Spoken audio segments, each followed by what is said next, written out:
Price the Lord. கர்த்தருடைய பரிசுத்த நாமம் மகிமைப்படுவதாக. இந்த நாளும் இயேசுவின் நாமத்தினால் உங்களுக்கு இனிய நாளாய் அமைவதாக. இந்த நாளுக்கான கர்த்தருடைய வார்த்தை சங்கீதங்களின் புஸ்தகம் 122 சங்கீதம், அதனுடைய முதலாவது வசனம். சாம்ஸ் 122:1. கர்த்தருடைய ஆலயத்திற்கு போவோம் வாருங்கள் என்று எனக்கு அவர்கள் சொன்னபோது மகிழ்ச்சியாயிருந்தேன்.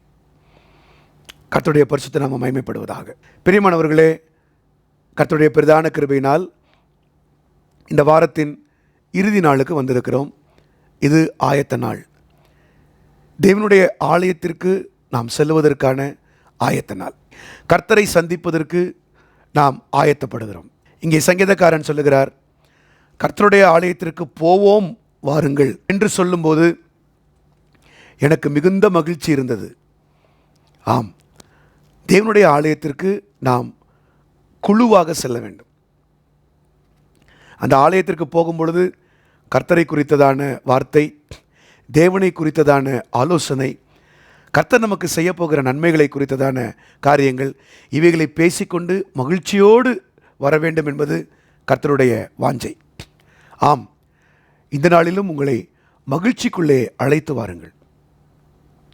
இந்த உலகமே மகிழ்ச்சியற்ற ஒரு உலகம்.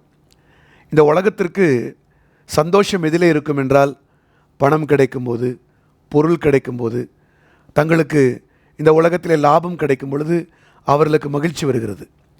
இதிலே எந்தாவது காரியங்கள் குறைந்து போகும்போது தங்கள் சந்தோஷத்தை இழக்கிறார்கள்.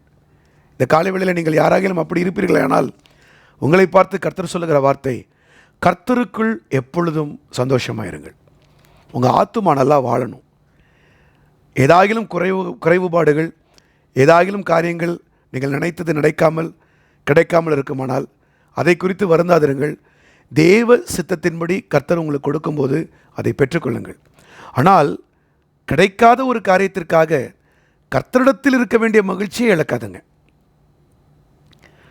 அந்த மகிழ்ச்சி முக்கியமானது. அது கர்த்தருடைய ஆலயத்தில் வரும்போது அந்த மகிழ்ச்சி உங்களுக்கு நிறையா கிடைக்கணும்.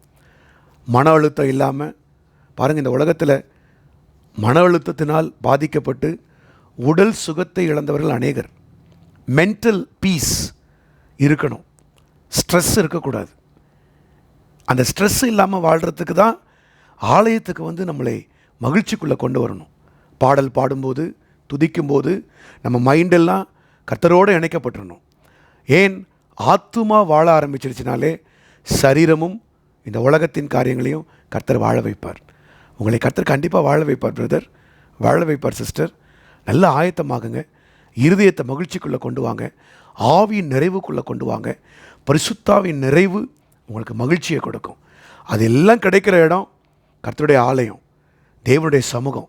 நீங்கள் வருகிற அந்த 2 மணி நேரம் 2.5 மணி நேரம் சர்வீஸில் ஆண்டவர் உங்களை மகிழ்ச்சிக்குள்ளே திளைக்க பண்ணுவார். பரிசுத்த ஆவியின் மகிழ்ச்சிக்குள்ளே திளைக்க பண்ணுவார். தேவ நம்பிக்கையினால் திளைக்க பண்ணுவார். இந்த சந்தோஷம் வரும் பொழுது புசிப்பும் குடிப்பும் சந்தோஷம் கொடுக்கறத காட்டிலும் தேவனுடைய ராஜ்யத்தில் இருக்கிற மகிழ்ச்சினால் நீங்கள் நிரப்பப்படுவீர்கள். ஆலயத்தின் சம்பூர்ணம் உங்களை திருப்தியாக்கும். அதற்கென்று சொல்லி உங்களை ஆயத்தமாக்குங்கள். கர்த்தருடைய வார்த்தைக்காய் காத்திருங்கள்.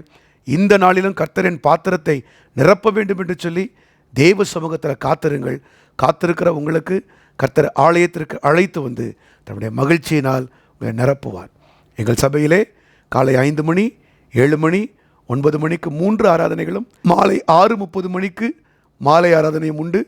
சென்னையில் இருப்பீர்களேயானால் கலந்து கொள்ளுங்கள். தூர இடத்தில் இருப்பீர்களேயானால் யூடியூப்பில் கேளுங்க, ஜெயம் டிவியிலும் நம்பிக்கை டிவியிலும் கேளுங்க, ஃபேஸ்புக் இன்ஸ்டாகிராமில் கேளுங்க. கர்த்தர் உங்களையும் உங்கள் குடும்பத்தையும் தம்முடைய மகிழ்ச்சியினால், உலகம் கொடுக்கிற சமாதானம் அல்ல, தேவ சமாதானம் உங்களையும் உங்கள் குடும்பத்தையும் ஆளுவதாக. ஜெபிப்போமா? பிதாவே, உடைய கரத்தில் எங்களை ஒப்புக் கொடுக்கிறோம். ஆண்டவரே, உலகம் கொடுக்கிற மகிழ்ச்சி அல்ல, புசிப்பும் கொடிப்பும் அல்ல, நீர் உம்முடைய ஆலயத்தில் கொடுக்கிற மகிழ்ச்சிக்காய் உம்முடைய பிள்ளைகள் ஏங்கட்டும், காத்திருக்கட்டும், வாஞ்சிக்கட்டும். இவர்கள் ஆத்துமா ஆலயத்திற்குள்ளே மகிழ்ச்சியோடு பிரவேசிக்கட்டும். உடைய கால்கள் எருசலேமிலே தங்கி இருக்கட்டும். கர்த்தர் இவர்களை இடைக்கட்டி சீர்படுத்தி ஸ்திரப்படுத்தி, எந்த இடத்திலே அவர்கள் மகிழ்ச்சியை இழந்தார்களோ அங்கே கர்த்தர் மகிழ்ச்சியை புதுப்பித்து கொடுத்து இவர்களை குடும்பமாய் கட்ட வேண்டும் நாங்கள் ஜெபிக்கிறோம். எல்லோரும் குடும்பமாய் நல்ல ஒரு ஆவிக்குரிய சபைக்கு சென்று தங்களுடைய ஆராதனையை துதியை உமக்கு செலுத்தட்டும். சென்னையில் உள்ளவர்கள் தேவ சபைக்கு, சாரோன் பெந்தேகோஸ்தே சபைக்கு வந்து ஆராதனையிலே மகிழ்ச்சியோடு உம்மை ஆராதிக்கட்டும். தேவ கிருபை, தேவக்கரம் உடைய பிள்ளைகளை தாங்கட்டும். துதிகன மகிமையெல்லாம் உமக்கு நாங்கள் செலுத்துகிறோம். எங்களை இந்த நாளிலே ஆயத்தப்படுத்துகிற தெய்வக்காய் உமக்கு ஸ்தோத்திரம், ஸ்தோத்திரம், ஸ்தோத்திரம். இயேசுவின் நாமத்தில் கேட்டுக்கொள்ளுகிறோம் நல்ல பிதாவே. ஆமேன், ஆமேன், ஆமேன். God bless you. Praise the Lord. கர்த்தருடைய ஆலயத்தில் உங்களை சந்திக்கிறேன். கர்த்தருடைய கிருபை உங்களை தாங்குவதாக. ஆமேன்.